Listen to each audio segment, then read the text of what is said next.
On this Saturday night, truckers roll into Ottawa, hauling their anti-vaccine mandate message. Let us free! Let us free! End these mandates! Fringe groups catch a ride on the convoy. Freedom! Concerns about safety put the Prime Minister on the move. And pushing back against Putin, NATO's next move to avoid all-out war. And wicked weather hits the eastern seaboard. This is one of the worst storms I've seen so far. How the supply chain crunch is making it harder to dig out. Global National. Reporting tonight, Chris Galis.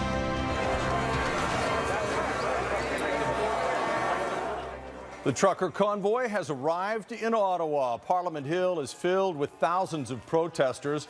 Yes, truckers who oppose government vaccine mandates, but also many others who have much different agendas. The demonstration is expected to last all weekend, but some are vowing not to leave until all public health restrictions are lifted. Good evening and thanks very much for joining us. The protest underway in our nation's capital is loud and proud, but so far authorities say it has been peaceful. Our chief political correspondent, David Akin, has been covering the convoy all day and has the latest on the demonstration there. David.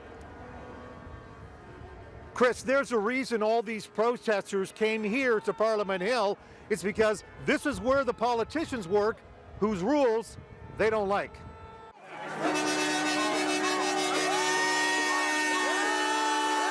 So far, over 2 days, it's been noisy but peaceful. And while protesters have many different grievances, the common denominator is the desire to be rid of vaccine mandates. It's all mandates. It's for the freedom of everybody here. That's why I'm here. And I'm going to stay as long as it takes to change everything. In fact, convoy organizers say they'll stay put, clogging up Parliament Hill until the federal government changes the rule requiring international truckers to be vaccinated. They might be waiting a while. The federal government refuses to change vaccine mandates for its own employees and those working in a federally regulated sector. We then went on to implement it in the transportation sector, but we gave truckers more time to get vaccinated. The opposition leader, Aaron O'Toole, met with some truck drivers Friday, according to this tweet, though his office has refused to answer calls or emails to explain who he talked to or what he said. But while O'Toole avoided the spotlight Saturday, many Conservative MPs like these two from Alberta were in the thick of it. I'm just here to listen to the voices of Canadians who are peacefully assembling by and large. But while the Conservatives stand with the truckers, many of these protesters, well, they stand with Maxime Bernier, leader of the People's Party of Canada.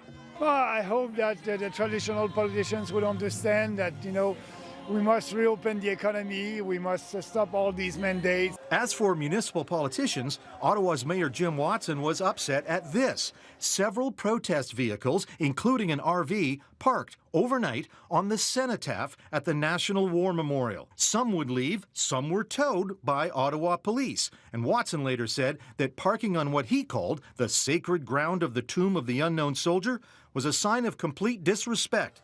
Watson and others also slammed the protesters for desecrating the Terry Fox Monument on Parliament Hill. Also today, the Canadian Trucking Alliance issued a statement saying to Canadians that those you may see and hear this weekend here, many of them are not connected to the trucking industry. And the Alliance also says to Canadians that the vast majority of their members, their truckers, are, like most Canadians, fully vaccinated. Chris? David Akin in Ottawa. Thanks, David. Now, smaller protests were also held across the country in solidarity with those in Ottawa. A slow-rolling convoy formed in British Columbia's Fraser Valley, eventually making its way to Vancouver's downtown core. In Alberta, RCMP issued several travel advisories as large demonstrations there disrupted a number of highways in the southern part of the province. And protesters also gathered outside the Manitoba legislature in Winnipeg. The protest in Ottawa forced the cancellation of a vigil to mark the 5th anniversary of the Quebec City mosque shooting. On this day in 2017, a lone gunman opened fire on worshippers inside the Islamic Cultural Center. 6 people were killed and more than a dozen others were injured. Members of the Muslim community had planned an in-person vigil today at the Human Rights Monument in Ottawa, but they say threats of violence coming from some of the convoy's attendees forced them to cancel the live event. I'm frustrated and I'm angry. This protest that's going on, it's been labeled a freedom protest. Well, no, you know what? No, it's not a freedom protest, because my freedom, the freedom of all those who are going to gather tonight, get together, our freedom has been taken away to gather peacefully. The group will instead hold a virtual vigil to remember those killed in the attack. It's been nearly 2 years since COVID-19 was declared a pandemic. Daily confirmed cases remain at record high levels in some jurisdictions, but there are signs infections may have peaked nationally. And that has many Canadians wondering when we might get back to normal. New Ipsos polling done exclusively for Global News shows roughly 1 in 5 people feel things are normal now. And about the same number say they're not sure they'll ever be ready to live without masks or vaccine mandates. 64% say they believe governments aren't doing enough to get us back to normal. But according to Ipsos CEO Darrell Bricker, they can't agree on what politicians should be doing. This is the controversy coming back into things, and things are not as certain as they once were around this pandemic and the management of it. What we're running into now is a whole bunch of questions about how we're going to be moving into the next phase of however we're going to be dealing with this. But Bricker says those surveyed are united on one thing, and that's keeping the healthcare system safe. 81% believe that has to be our top priority. The White House is closely watching Russia's military buildup along Ukraine's borders. U.S. President Joe Biden says a small number of American troops will be sent into Eastern Europe to counter rising fears of a full-scale Russian invasion. I'll be moving U.S. troops to Eastern Europe and the NATO countries in the near term. Not a lot. Russian troops are now lined along Ukraine's border in Belarus for so-called military drills. Belarus's strong-arm leader, Alexander Lukashenko, says there will be war if there are any signs of aggression towards his troops or Russian forces. The Pentagon says U.S. troops are on standby for deployment to support NATO allies. Canada has committed non-lethal support to Ukraine, mostly in the form of training Ukrainian forces. But some critics say that's not enough and question whether diplomacy has a real chance of success. This week on the West Block, Eric Sorensen speaks with Ukraine's former ambassador to Canada. So, Eric, what did he have to say? Chris, the ambassador made it clear Ukraine wants more help and it wants it now, and that includes weapons. Canada has agreed to extend its training mission in Ukraine for 3 years and to add 60 more troops to continue to train Ukrainian soldiers. Plus, Ottawa is offering non-lethal equipment. We do have some mixed feelings here. Ukraine's former ambassador to Canada, Andriy Shevchenko, told Global's The West Block that his country appreciates Canada's help, but would have liked weapons such as anti-tank guns. And when it comes to the weapons, it is one of the most powerful signals of deterrence towards Russia, and we do need them now, not when the aggression escalates further.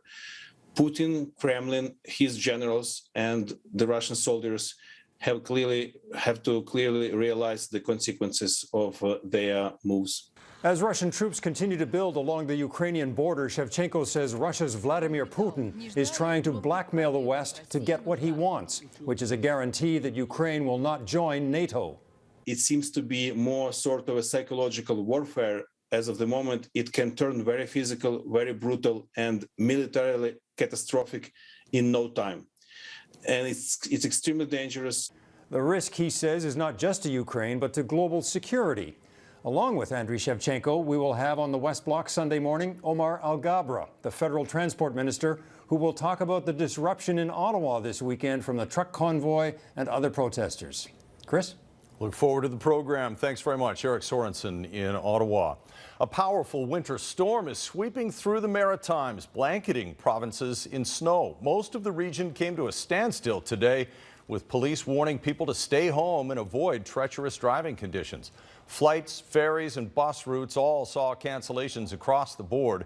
Environment Canada says some areas could get up to 40 centimeters of snow. Coastal areas are expected to get several hours of freezing rain.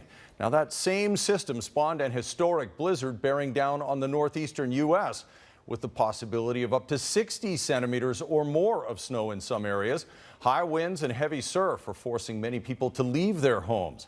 Governors have declared states of emergency in at least 5 states, and officials are warning wind chills will be dangerous. Jennifer Johnson reports. From the mid-Atlantic to New England, millions of Americans woke up to blinding blizzard conditions. Snow is falling at record rates and winds have been clocked at more than 130 kilometers per hour.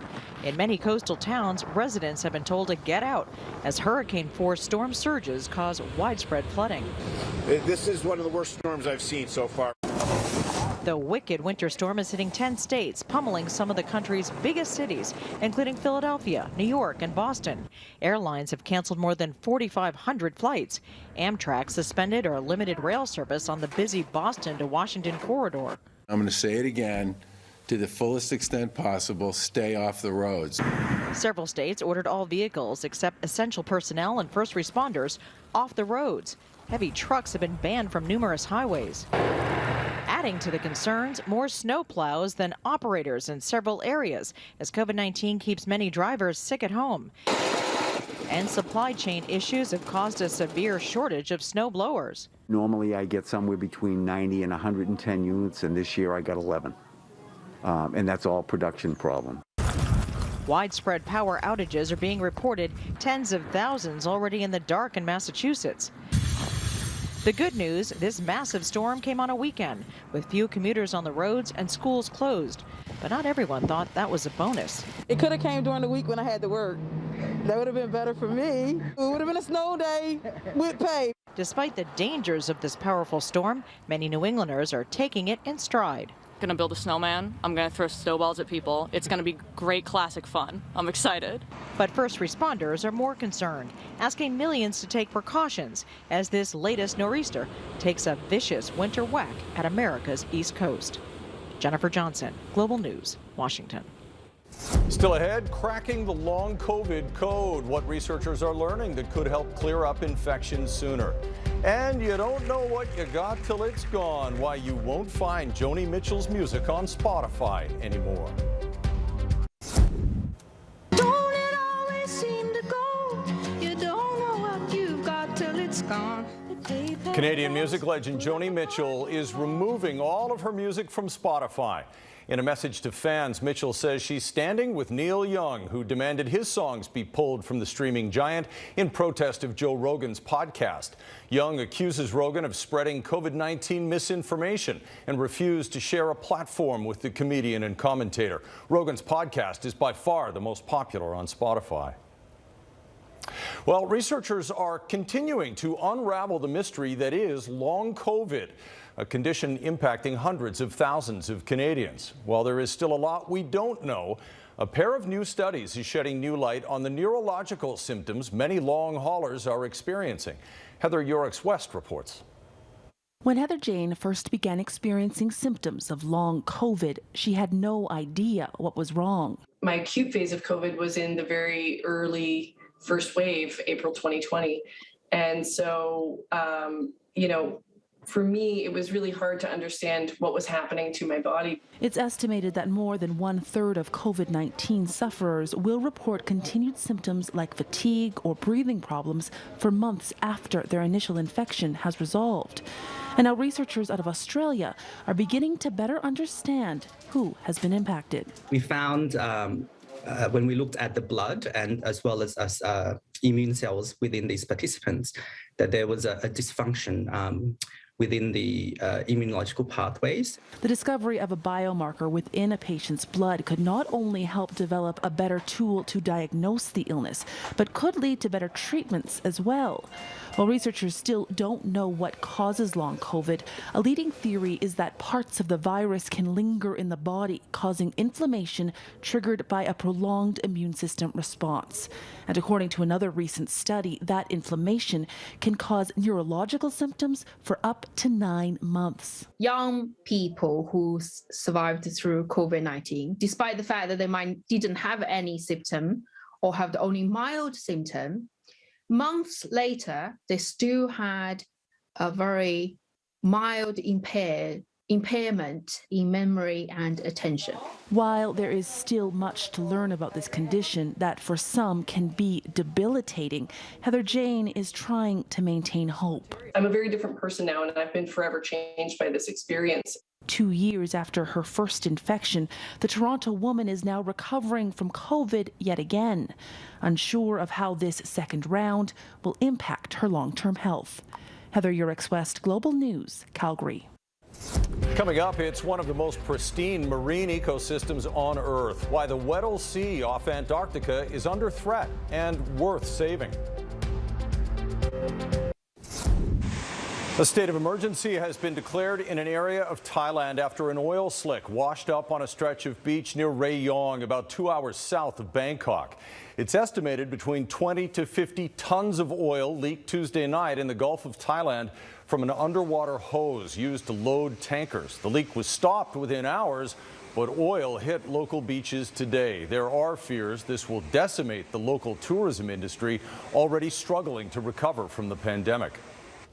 Scientists are calling for protection for a barely understood part of the world, a piece of Antarctica called the Weddell Sea. It sits at the top of the continent, southeast of Argentina. Scientists say making it a marine protected area would shield it not just from climate change, but from human threats. And as Ross Lord reports, experts say there's not much time left. At a time when climate change is making waters in the Antarctic warmer and rearranging ocean currents, the Weddell Sea has been mostly immune. It's an area that's going to have, hopefully, a more or less intact ecosystem for much longer than we're going to have in other parts of the Antarctic.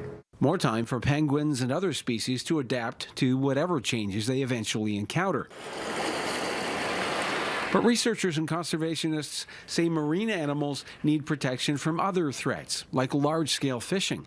They're pushing for the Weddell Sea to be declared a marine protected area. Governments have failed for several years to create an ocean sanctuary in the Weddell Sea. This cannot be another year of delay and continued harm to penguin populations and other wildlife here in the Antarctic.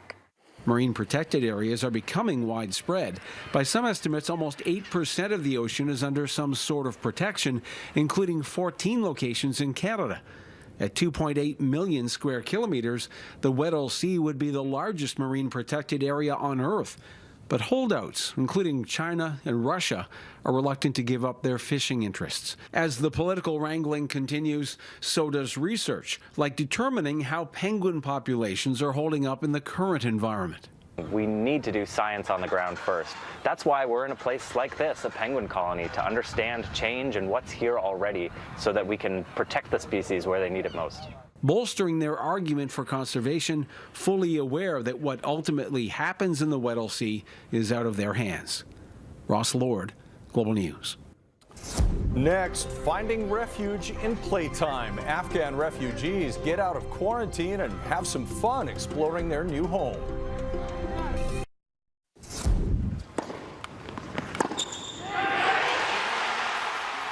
That is Ash Barty celebrating big after serving up success on home soil, ending a 44-year-long Grand Slam drought. The 25-year-old became the first Aussie to win the Australian Open since Christine O'Neill captured the women's singles title back in 1978. And she did it without losing a single set. This is just a dream come true for me, and I'm so proud to be an Aussie. So thank you so much, everyone. The women's world #1 recovered from being 5-1 down in the second set to beat Danielle Collins 6-3, 7-6. Barty now has 3 Grand Slam titles under her belt.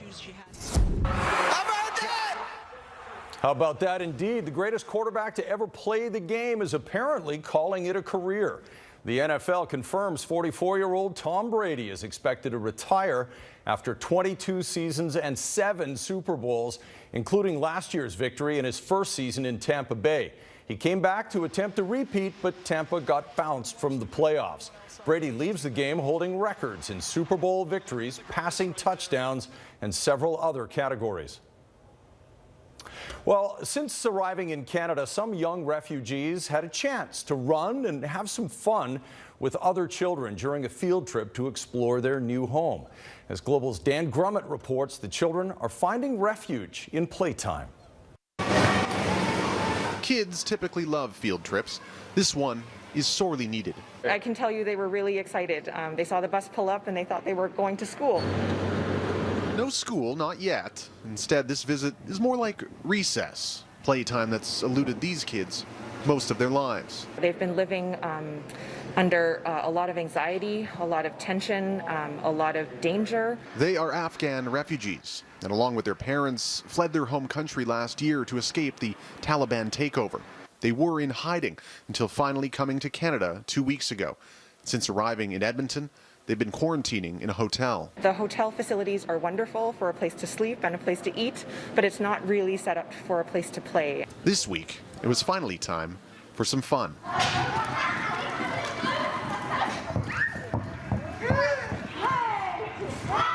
Catholic Social Services, which is helping resettle 170 Afghan refugees in Edmonton, partnered with a local youth sport organization to access the space for the more than 60 kids. They don't have a lot of structure in their lives, and so this is a great opportunity for kids to come here, play. For these parents to be able to have their kids come here in a safe place, to be able to play for the first time in months, if not years, is just something you can't put a value on. It's just a couple of hours of sport, but it epitomizes why their parents risked their lives to come here, for the freedom to act their age. Dan Grummett, Global News. Awesome. And that is Global National for this Saturday night. I'm Chris Galis. Tonight, your Canada is a shot of Shuswap Lake from Salmon Arm, BC. We'd love to see your corner of the country, so please keep sending those photos to viewers@globalnational.com. Thank you very much for watching. I'll see you back here tomorrow. Hope you have a great night.